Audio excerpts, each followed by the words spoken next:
제2장 오늘 21절부터 27절까지 말씀 보려고 합니다. 찾으셨으면 우리 한 목소리로 같이 읽습니다. 21절부터 읽습니다. 시작. 땅이여 두려워하지 말고 기뻐하며 즐거워할지어다. 여호와께서 큰 일을 행하셨음이로다. 들짐승들아 두려워하지 말지어다. 들에 풀이 싹이 나며 나무가 열매를 맺으며 무화과 나무와 포도나무가 다 힘을 내는도다. 시온의 자녀들아 너희는 너희 하나님 여호와로 말미암아 기뻐하며 즐거워할지어다. 그가 너희를 위하여 비를 내리시되 이른 비를 너희에게 적당하게 주시리니 이른 비와 늦은 비가 예전과 같을 것이라. 마당에는 밀이 가득하고 독에는 새 포도주와 기름이 넘치리로다. 내가 전에 너희에게 보낸 큰 군대 곧 메뚜기와 느치와 황충과 팥중이가 먹은 횟수대로 너희에게 갚아 주리니 너희는 먹되 풍족히 먹고 너희에게 놀라운 일을 행하신 너희 하나님 여호와의 이름을 찬송할 것이라. 내 백성이 영원히 수치를 당하지 아니하리로다. 그런즉 내가 이스라엘 가운데 있어 너희 하나님 여호와가 되고 다른 이가 없는 줄을 너희가 알 것이라. 내 백성이 영원히 수치를 당하지 아니하리로다. 아멘. 아멘. 네, 우리 성가대 찬양 마지막이 할렐루야로 그렇게 뜨겁게 찬양을 하니 이 말씀을 봉독해도 그냥 대충 읽을 수가 없겠네요. 네. 한 글자라도 감사하며 한 글자라도 감격 속에 읽다 보니 이렇게 톤도 좀 높아지고 확실하게 말씀을 묵상하게 되었습니다. 요즘에 전 세계에 그 축제 같은 전쟁이 벌어지고 있습니다. 파리 올림픽이 계속되고 있는데요. 저 자신도 그런데요. 저는 저만 그런 줄 알았어요. 예전과 같은 반응은 아니라고 그렇게 이야기하더라고요. 실질적으로 그 지표가 되는 이 방송사의 집계를 보면은 그 브라질인가요? 무슨 데자네이로? 리오 데자네이로? 네. 거기에서 올림픽 할 때만 해도 한 30% 정도 그런 시청률이 있었다고, 27% 정도? 네. 그리고 도쿄 올림픽 할 때는 한 17% 정도 됐다고 합니다. 그런데 이번에 파리에서 올림픽 할 때에는 개막식이, 이 폐막식도 중요한데 개막식은 볼거리가 있고 좀 기대도 되고 해서 보잖아요. 특별히 뭐 시차가 있어도 밤에 새벽에 보기도 하는데 이게 이번에는 이 퍼센테이지가 아주 바닥을 치고 있다고 해요. 7%인가요? 3사 통합 다 해서, 다 합해서. 심지어 이 S 방송국 같은 경우는 0%예요. 0.6%. 물론 시차가 있기도 하지만은 저는 그 시차 문제도 문제거니와 관심인 것 같은데요. 지금 거기에 관심을 가질 여력이 없는 것 같아요. 이런저런 한파를 맞이해서 앉아서 다른 나라에서 하는 이러한 행사를 들여다볼 겨를이 없는 거죠. 지친 어깨를 짓누르는 듯 찌는 듯한 더위, 타는 듯한 더위도 한 몫을 하지만은 요즘에 우리 성도들의 삶을 제가 간접적으로 체감하는 것은 결국은 대한민국의 평민들 살아가는 삶인데요. 수많은 중소기업들, 소상공인들이 올해를 견디기 어려울 것이라고 그렇게 예견을 하고, 실질적으로 우리 주변에도 이 빈 상가 자리가 채워지지 않는 그러한 모습들이 길어지면서 참으로 힘들게 사는구나, 어렵게 사는구나 하는 생각이 듭니다. 질병도 요즘 뭐 코로나가 다시 온다, 뭐 이런저런 질병들로 인하여서 또 연세 드신 분들이 있으니까는 전에 겪지 않던 고통들도 당하고 있습니다. 그런가 하면은 유일하게 우리 대한민국의 성도들의 위로가 되는 기독교계, 종교계도 역시 소망의 소식보다는 안타까운 소식들, 내노라 하는 그러한 교단의 지도자들도 부끄러운 구설수에 오르락내리락 합니다. 대형 교회의 지도자들도 나 부끄러운 일들로 인하여서 전도의 문이 닫히고 코로나로 인하여서 잠시 방학했던 그 심령들이 회복의 꿈을 꾸다가 이제는 완전히 문을 닫아버리는 안타까운 일들이 있습니다. 오늘 본문 말씀의 배경도 아마 비슷한 상황이 아닐까 싶어요. 보통 이런 그 서신서 선지자들의 글이나 성경을 보면은 어느 왕 몇 년에 이렇게 시작을 합니다. 어느 왕 몇 년에 누구에게 임하신 하나님의 말씀이니라. 그런데 요엘서는 언제 이 말씀을 하라고 말씀하셨는지 시대를 말씀하지 않았어요. 그래서 요엘 선지자가 심지어는 언제 사역했느냐, 사역했던 그 시간까지도 뭐 학자에 따라서 다양합니다. 대표적으로는 두 가지 학설이 있는데요.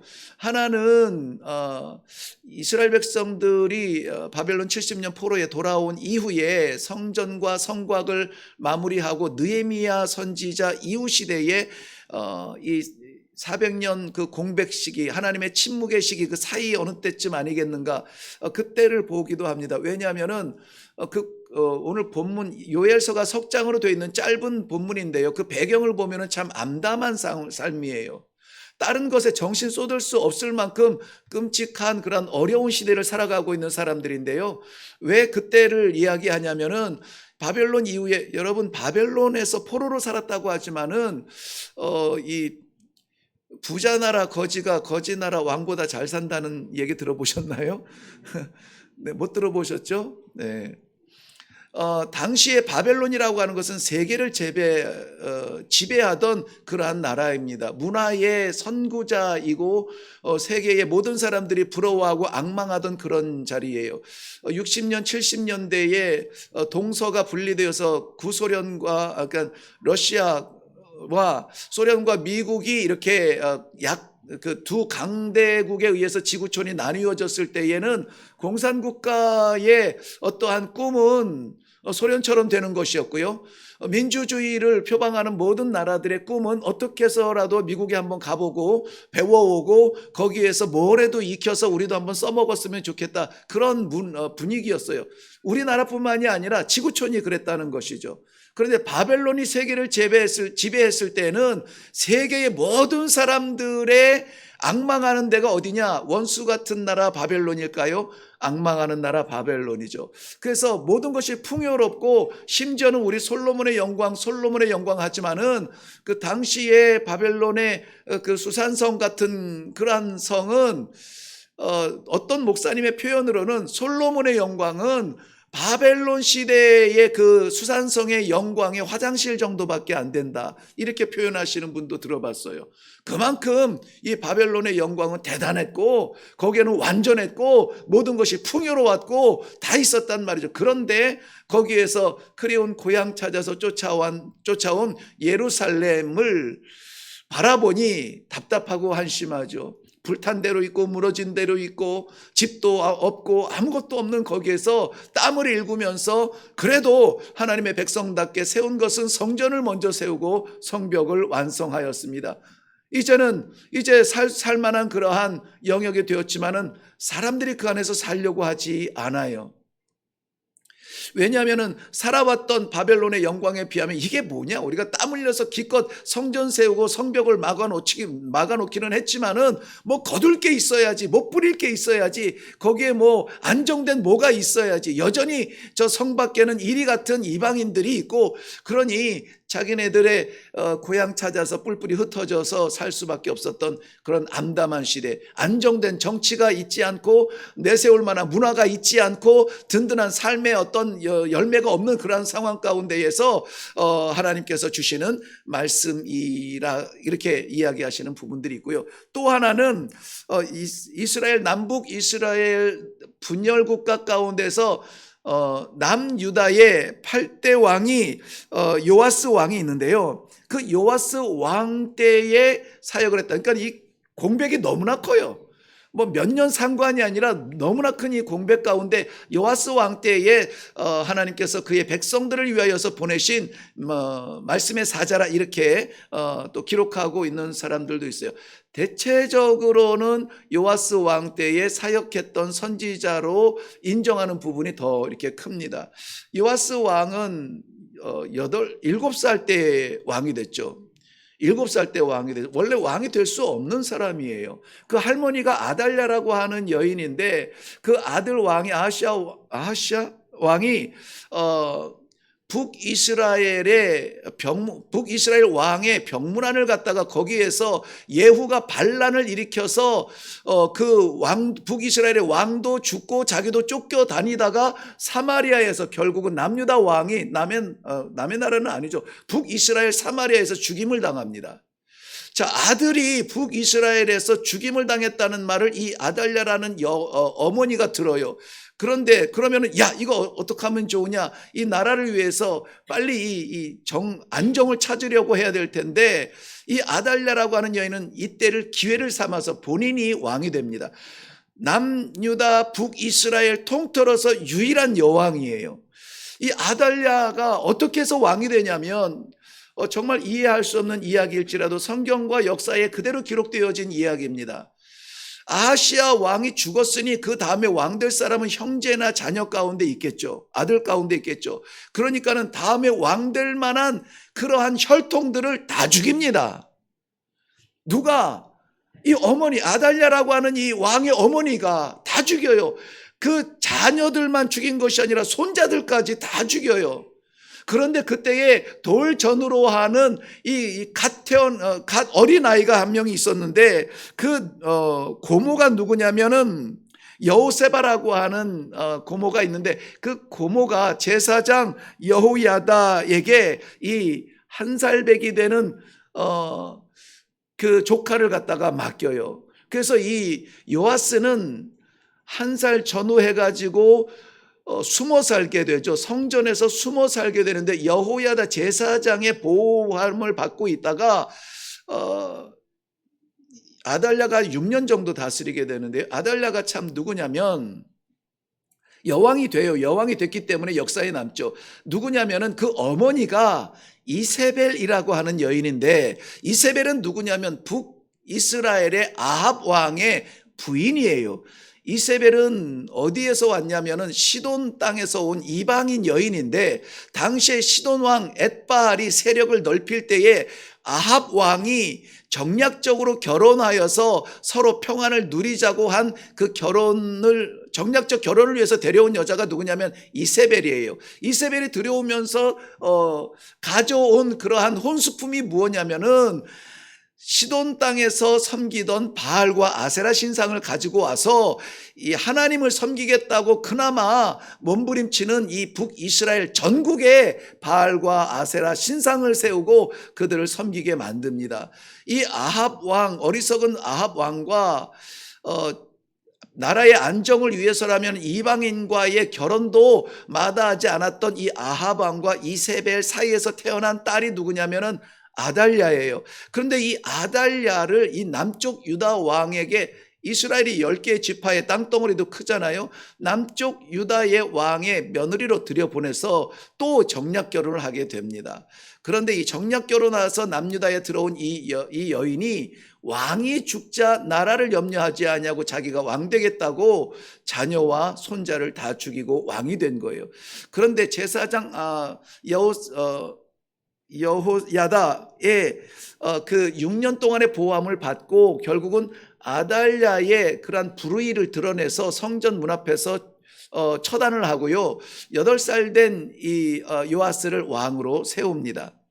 그러니 8살 된 아이가 왕이 됐지만은 정치를 할 수 없잖아요. 그래서 제사장 여호야다가 섭정을 하게 되는데, 제사장인이 신앙적 양심으로 이스라엘 남유다를 다스리니 이 여호야다 제사장의 도움을 받아 섭정을 할 때에는 그래도 우상들을 깨트리고 산사를 무너뜨리고, 그리고 하나님의 성전을 다시 세우고 깨끗게 하고 제사장들을 세워요. 우상 숭배하는 이방의 주술사들이 아니라 제사장들을 다시 세워서 나라가 하나님의 땅, 하나님의 백성답게 안정권을 찾아가는데, 여호야다가 죽은 다음에 섭정에 영향력을 끼칠 수 없을 때에 이 요아스는 다시 우상을 섬기는 어리석은 왕으로 전락하게 됩니다.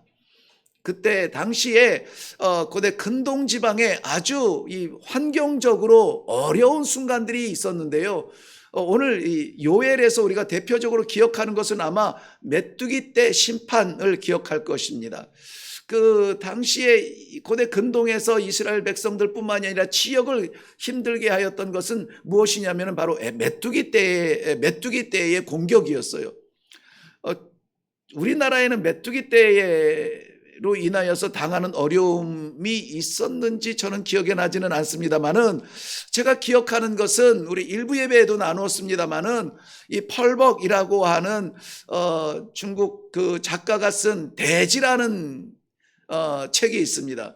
제가 그 책을 읽은 것은 아닌데요, 아마 초등학교 때로 생각이 되어져요.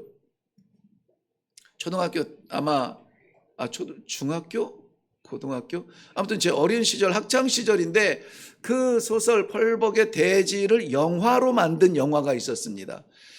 그런데 다른 것은 기억에 나지 않아요. 그런데 한 가지 충격적으로 기억에 남는 것이 뭐냐면은 그 펄벅의 그 대지, 중국의 그 광활한 대지에 무르익은 농작물들이 있는데, 농부들이 갑자기 뛰쳐나와서 저쪽 하늘을 바라보는데요, 아무것도 보이지 않던 그 하늘에 저 멀리서 작은 구름 같은 게 이렇게 떠오르는데, 그것이 점점 커지고 나중에는 비구름처럼 몰고 오는 먹구름, 하늘을 덮은 새까만 구름처럼 막 이렇게 와요. 그러니까는 그 경험이 있었던 농부들은 혼비백산을 해서 대책을 강구하지도 못하는데 그냥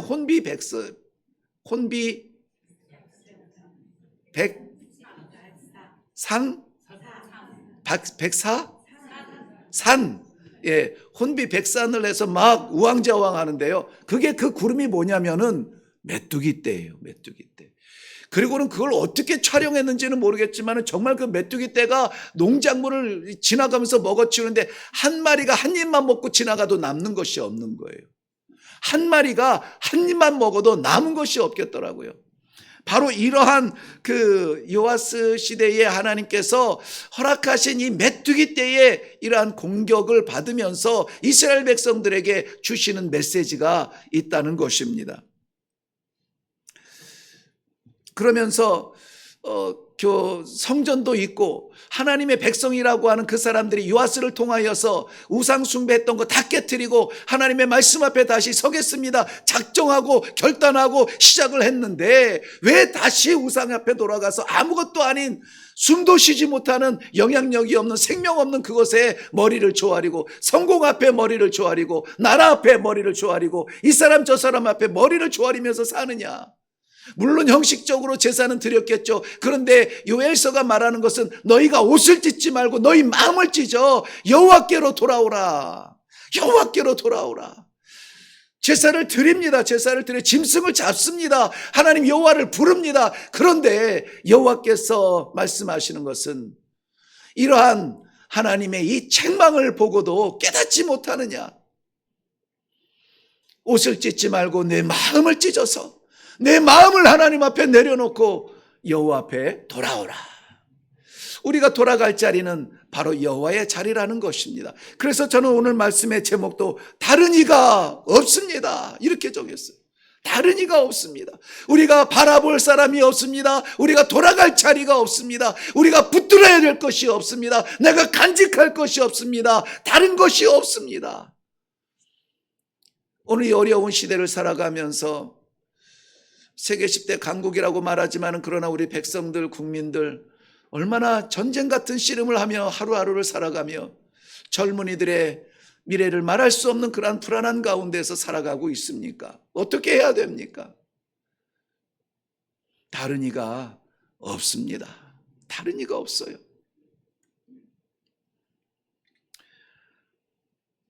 그야말로 요엘서에 나타난 대로 하나님께서 채찍으로 들어서 쓰신 이 메뚜기 떼의 습격은 우리가 경험하지 못해서 그렇지 성경에서 보여주는 걸 보면요. 한번 보시겠어요? 어떤가? 2장 우리 4절 한번 보세요. 4절 보시면 그의 모양은 말 같고 그 달리는 것은 기병 같으며, 여러분 기병 알죠? 전쟁에서 제일 앞장서서 이 기세를 잡는 것이 뭐냐면은 기병이에요. 기병이 나아가서 목숨 걸고 달려들겠죠. 포진해 있는 적진 속에 뛰어 들어갈 때에요. 살 길이 있나 없나 살피고 가지 않습니다. 그저 죽음을 각오하고 그 말을 달려서 가는데 워워 소리를 듣지 못할 겁니다. 그냥 뛰어 들어가서 달려 들어가는 그 기세로 달려오는 기병 같으며, 기병은 아니라는 거죠. 기병 같다니까는. 그들의 산꼭대기에서 뛰는 소리는 병거 소리와 같고, 그러니까 병거는 아니고요. 병거 소리가 어떻게 해서, 전쟁에서 병거 소리 들어보셨나요? 저는 뭐 들어보지는 않았지만은 아마 아름다운 소리는 아닐 겁니다. 불꽃에 건불을 사르는 소리와도 같으며, 이것은 제가 알아요. 건불을 사르는 소리, 어렸을 때 저희 할아버지 집에서 아궁이에 불을 장작을 넣기 전에 그 밑불로 지푸라기를 이렇게 집어넣어서 같이 태우는데요. 그 지푸라기가 막 바싹 마른 지푸라기가 타는 소리가 정말 무섭더라고요. 저는 막 다닥 소리가 나면서 막 이 불에서 이 불이 내는 그 소리가 있는데요. 그런 소리 같다는 거예요. 불꽃은 건불은 아니고 그런 소리와도 같아요. 또한 강한 군사가 줄을 버리고 싸우는 것 같다. 그러니까 군사는 아니에요. 그러니까 이방의 주변에 둘러싸여 있는 이방의 공격이다 이렇게 해석하기도 하는데 그것은 아닌 것 같고요. 이것은 이 메뚜기 떼의 앞뒤에서 지금 설명하는 메뚜기 떼의 책망, 심판의 모습을 봅니다. 그들이 용사같이 달리며 무사같이 성을 기어오르며 각기 자기의 길로 나아가되 그 줄을 이탈하지 아니하며 피차에 부딪히지 아니하고 각기 자기의 길로 나아가며 무기를 돌파하고 나아가 상하지 아니하며 성중에 뛰어들어가며 성 위에 달리며 집에 기어오르며 도둑같이 창으로 들어가니 그 앞에서 땅이 진동한대요. 그러니 메뚜기 떼는 그 벌레 떼 정도로 우리가 생각할 수 없는 그러한 마주 설 수 없는 대단한 위력을 가진 그러한 심판으로 지금 오고 있다는 것입니다. 게다가 이 메뚜기 떼가 달려올 때 1장 한번 넘어가서 1장 4절 볼게요. 이들이 이렇게 군대처럼 바람처럼 성위 성벽 다 타고 올라올 때에 1장 4절은 이렇게 설명해요. 팥중이가 남긴 것을 메뚜기가 먹고 메뚜기가 남긴 것을 느치가 먹고 느치가 남긴 것을 황충이 먹었도다. 무슨 얘기예요? 나만하지 않았다는 거예요. 나만하지 않았다. 그나마 여러분 우리가 살아가면서 기댈 집이 있고 입을 옷이 있고 먹을 식량이 있거든 그나마 감사한 거예요. 이 당시에 이스라엘 백성들은 남아있는 것이 없어요. 남아있는 것이 없다는 것입니다. 땅은 불탄 듯 씨앗을 던져도 씨앗을 뿌려도 곡식을 내지 못합니다. 농부가 땀을 흘려도 곡식을 소망할 수 없습니다. 그러니 이것을 심어야 될지 말아야 될지 고민할 씨앗도 없는 그러한 상황인 것이죠. 그때에 이스라엘 백성들을 향한 아버지의 초청의 말씀입니다. 그때에 저들은 다시는 메뚜기 떼가 침략해도, 다시는 우리의 밭을 침략해도 먹지 못하도록 뭔가 방어해야 되겠다가 아니라, 이때에 이스라엘 백성들은 여호와의 말씀 앞에 서야 되는 줄을 알고 하나님의 초청의 말씀을 받는 것입니다. 성경 말씀은 이렇게 말합니다. 너희는 이제라도 금식하고, 이제라도 울며, 이제라도 애통하고 마음을 다하여서 내게로 돌아오라. 내게로 돌아오라. 우리가 돌아갈 곳은 어디입니까? 예배를 마치고 돌아갈 곳을 생각하시는 분은 없을 거예요. 우리들의 출발의 자리는 다양합니다. 여러분들이 우리가 사는 아파트의 다른 동을 이야기하는 것은 아니에요. 삶의 자리가 다 달라요. 어떤 분은 정말 어려운 가운데서 왔고, 어떤 분은 소망하는 기쁨 가운데 왔고, 어떤 분은 질병 가운데서 힘들지만 정말 하나님 앞에 예배드리는 이 자리마저 없으면 나는 무의미할 것이라 주님 앞에 한 말씀 받고자 달려오는 사람이 있을 것입니다. 다양합니다. 어떤 분들은 아주 성숙한 신앙인으로 이 예배가 예배다울 수 있도록 섬기는 마음으로 달려왔을 것이고, 어떤 분들은 아이고 안 가면은 이거 뭔가 찝찝하고 껄껄하니 그러니 한번 빠지지는 말아야 되겠다, 한번 가야 되겠다 하고 내가 작정하니까 한 거니까 지킬 거야 라면서 올라온 사람도 있어요. 다양해요. 여기 있는 우리 모두가 다 다릅니다. 그런데 우리가 바라봐야 될 곳, 우리가 가야 될 곳, 우리가 붙잡아야 될 것, 우리가 목적하는 것은 똑같이 하나여야 된다는 것입니다. 여호와 하나님, 그 이름을 붙잡는 것입니다. 오늘 본문 21절부터 27절까지의 말씀은 바로 그런 사람들을 위한 거예요. 돌아오는 사람들, 아버지를 보는 사람들, 질병의 고통 가운데 눈물을 흘리면서 정말 기왓장으로 몸을 긁듯이 벅벅 긁으며 아이고 죽겠다 하지만 마지막 순간에 바라보는 그곳이 여호와의 자리라면, 사방이 막혀서 숨통 막혀서 헤어날 구석이 없는 그러한 망할 것 같은 기업을 붙들고 마지막에 어떻게 하면 좋지? 여기저기 아무리 전화해도 받지 않고 손 벌려도 빈손밖에 돌아오지 않는 이 상황에서 어떻게 하면 좋겠는가? 마지막 바라보아야 될 그 자리, 시커멓게 메뚜기 떼가 달려드는 것 같은 이 암울한 시대에 마지막 우리가 바라보아야 될 그 자리가 어디겠는가? 여호와 하나님이라면은 오늘 하나님께서는 우리들에게 이 약속의 말씀을 주시는 것입니다. 21절 말씀 보세요. 21절 말씀, 땅이여 두려워하지 말고 기뻐하며 즐거워할지어다. 여기 땅이라고 하는 것은 우리가 발 딛고 살아가는 이 흙을 말하는 것이 아니에요. 하나님의 나라, 하나님의 백성들을 이야기합니다. 땅이여 너희가 두려워하지 말고 기뻐하며 즐거워할지어다. 22절에 한 절 더 내려가면 들짐승들아 두려워하지 말지어다. 들짐승들아 두려워하지 말지어다. 우리를 둘러싸고 있는 것은 어려움일지라도 두려워하지 말라는 것입니다. 이 시간에 우리가 받아야 될 첫 번째 말씀으로 저는 두려워하지 말라는 하나님의 말씀을 나누기를 원합니다. 두려워하지 마세요. 두려워하지 마세요. 특별히 여기 들짐승들의 두려움을 표현을 할 때에 1장 20절에 그 들짐승들이 왜 두려운지 한번 볼까요? 1장 20절 보면은 들짐승도 주를 향하여 헐떡거리오니 시내가 다 말랐고 들의 풀이 불에 탔음이라. 어떻게 됩니까? 죽는 거죠. 물도 못 마시고 풀도 못 먹습니다. 죽는 거예요. 그런데 그 들짐승들도 어떻게 하고 있다고요? 주를 향하여 헐떡거리고 있다는 거예요. 헐떡거린다는 말이 이 아라그라는 말인데요, 이 성경에서 딱 2번 쓰입니다. 오늘 여기 본문에서 1장 20절에 주를 향하여 헐떡거린다라고 말할 때 아라그라고 했고요, 시편 42편 1절 말씀에 보면은 사슴이 시냇물을 찾기에 갈급함과 같이 내 영혼이 주를 찾기에 갈급하나이다. 그때 부드럽게 갈급한다는 표현을 썼지만은 똑같은 단어를 썼어요. 그러니 사슴이 시냇물을 찾기에 헐떡거리는 것 같이 내가 주를 찾기에 헐떡거립니다. 마치 이 들짐승과 다를 것이 없는 우리 영혼의 헐떡거리는 상황을 이야기해 주고 있습니다. 그런데 물도 말랐습니다. 풀도 불탔습니다. 이제 남은 것은 죽는 것밖에 없는데, 그런 그에게 뭐라고 말씀하십니까? 두려워하지 말라는 것입니다. 두려워하지 말래.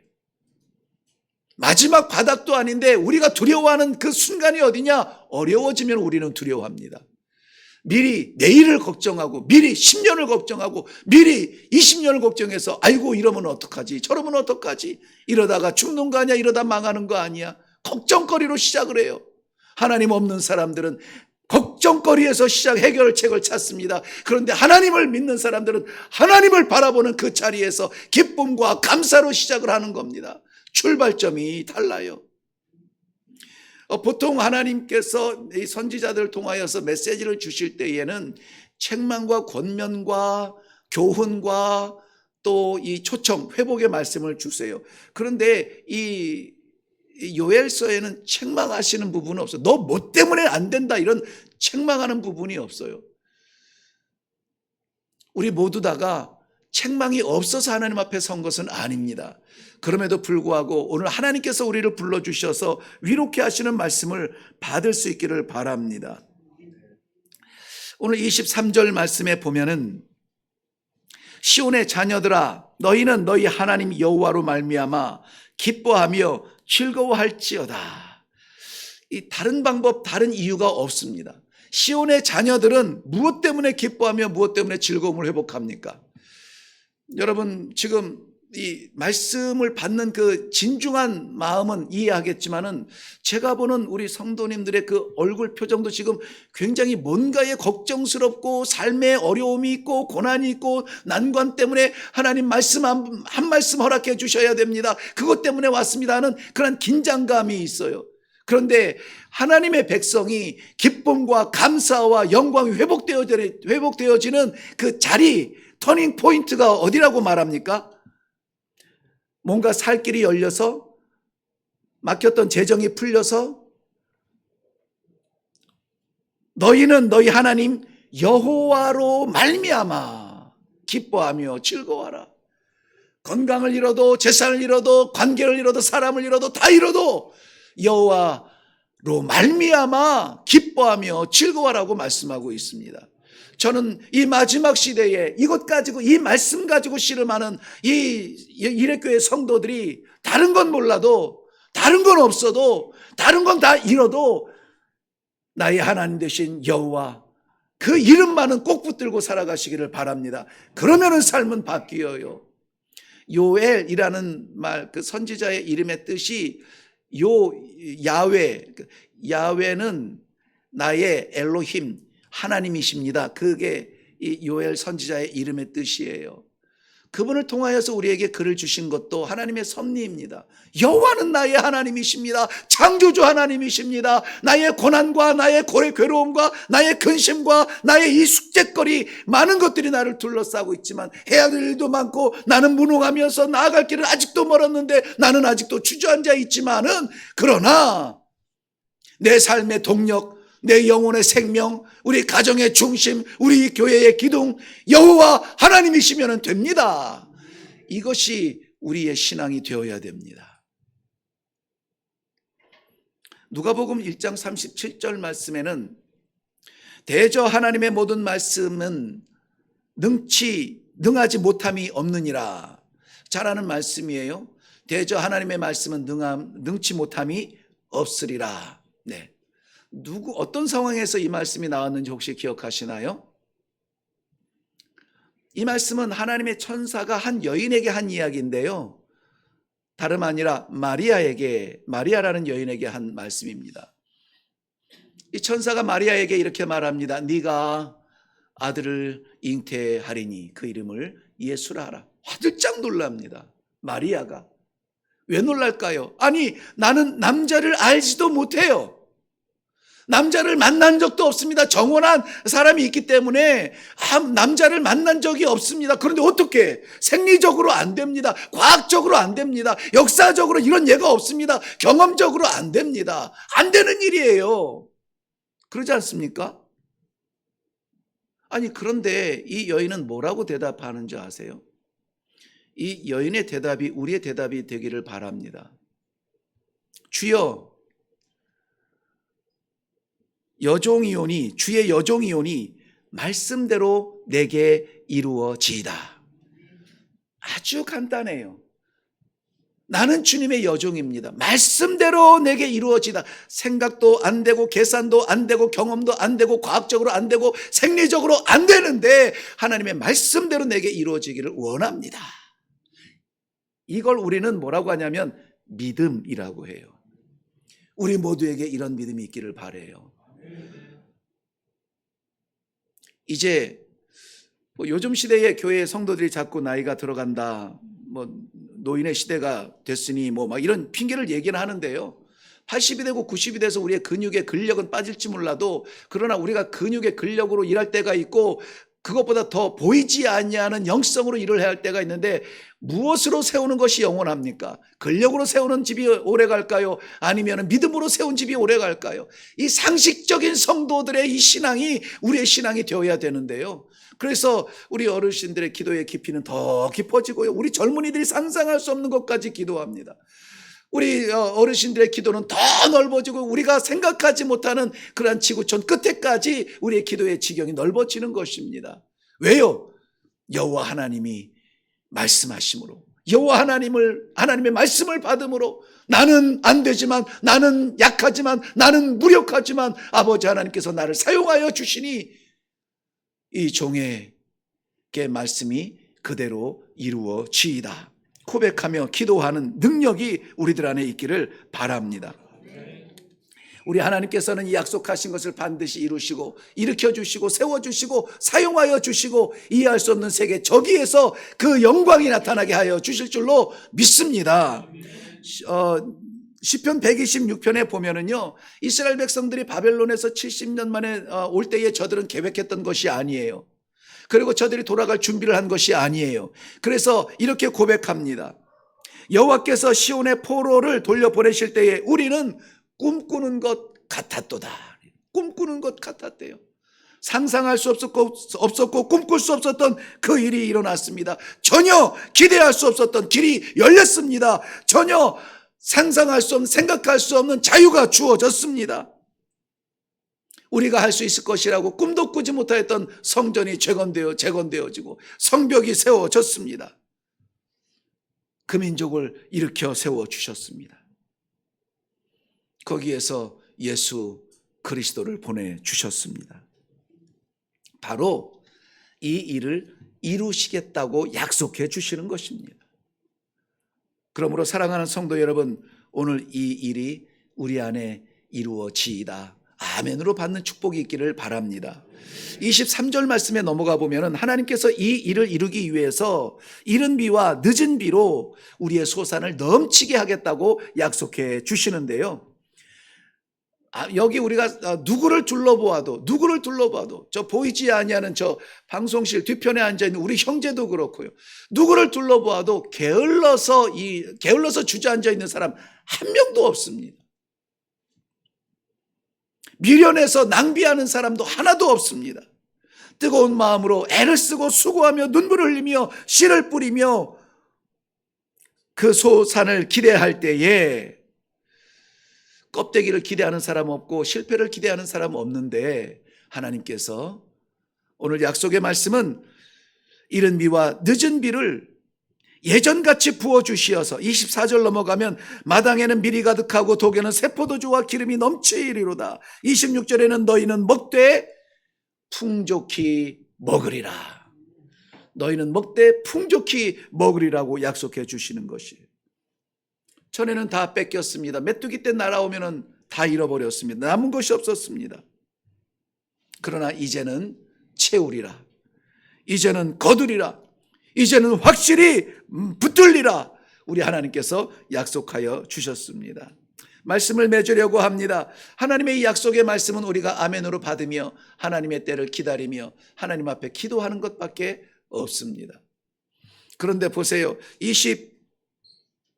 26절 하반절 한번 보실래요? 내 백성이 영원히 수치를 당하지 아니하리로다. 27절에도 똑같은 말씀을 하시면서 끝내죠. 내 백성이 영원히 수치를 당하지 아니하리로다.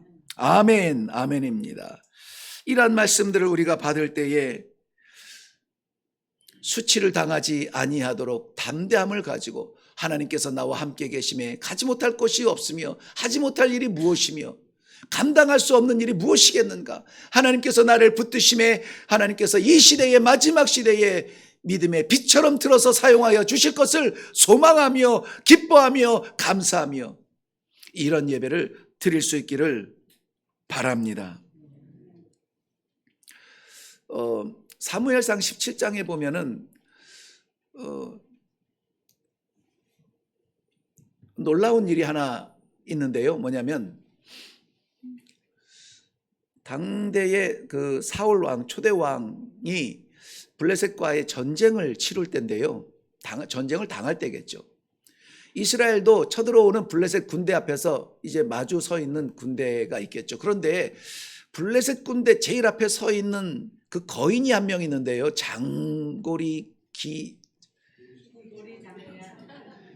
기골이 장대한 그 거인이 하나 있는데 이름이 골리앗이랍니다. 그것도 수치가 어떤 사람은 2m 57, 그러니까 거의 3m에 육박한 사람 하다고 하고 어떤 사람은 2m 35cm 이렇게 얘기해서 조금 수치를 적용하는 거에 있어서 차이가 있습니다만 어쨌든 거인 같은 존재. 그래서 저는 기왕이면은 그 수치 가운데 좀 큰 3m 가까운 그런 거인이 우뚝 서 있습니다. 방패를 드는 병사, 칼을 따로 드는 병사가 따로따로 있을 만큼 그의 무장은 완벽했습니다. 그런데 그 앞에 달려가는 사람들은 군대가 아니라 이스라엘 군대가 아니라 소년 다윗이라고 말하고 있습니다. 소년 다윗이 군대도 덤비지 못하고 사울 왕, 다른 사람보다 머리가 하나는 더 큰 그러한 사울 왕도 나서지 못하는 그 자리에 이 소년 다윗이 일어납니다. 뭐라고 말하냐면은 그 골리앗을 향하여서 이런저런 조건을 얘기하지 않아요. 너는 칼과 창과 단창으로 내게 나아오지만은 나는 네가 조롱하며 네가 우습게 하는 여호와 하나님의 그 이름으로 너에게 달려가노라 하면서 뛰어간 모습을 우리는 기억하고 있습니다. 만만해서 싸우는 게 아니고요. 열려서 나아가는 게 아닙니다. 여전히 장벽같이 막고 있지만은 여전히 끔찍하고 여전히 넘을 수 없는 산같이 태산 같은 두려움이 우리 앞에 있지만은 길이 보여서 가지 않아요. 우리에게는 필요한 것이 딱 하나가 있는데 여호와 하나님 우리 아버지의 이름, 다른 것 붙들지 않겠습니다. 사업이 어렵다고 재정 붙들지 않겠습니다. 건강이 어렵다고 영양제 붙들지 않겠습니다. 우리 하나님 앞에 주의 이름을 붙들고 살아가는 기도의 자리 붙들겠습니다. 말씀의 자리 붙들겠습니다. 이런 것들은 성경에 갇혀져 있는 소설 이야기가 아니라 우리 시대에 우리가 경험해야 될 하나님의 약속의 말씀인 줄로 믿습니다. 그럴 때에 비로소 우리가 읽지 못했지만 한 절 더 지나가면 우리가 잘 아는 말씀이 있어요. 그 후에 내가 내 영을 만민에게 부어주리니 너희 자녀들이 장래일을 말할 것이며 너희 늙은이들이 꿈을 꾸며 너희 젊은이들은 이상을 볼 것이라. 그 후에 언제요? 여호와 하나님밖에 없음을 우리가 선포하며 고백할 때에. 오늘 이 말씀대로 다른 이는 없습니다. 다른 이는 없습니다. 내게는 하나님밖에 없습니다. 내 영원한 사랑, 내 영원한 생명, 내 영원한 나라 여호와 하나님 당신밖에 없습니다. 고백할 수 있는 우리 모든 성도들이 되시기를 주님의 이름으로 축원합니다. 기도하겠습니다. 다른 이가 없습니다. 말씀의 제목이 아니라 우리 모두의 고백이 되게 하여 주시옵소서.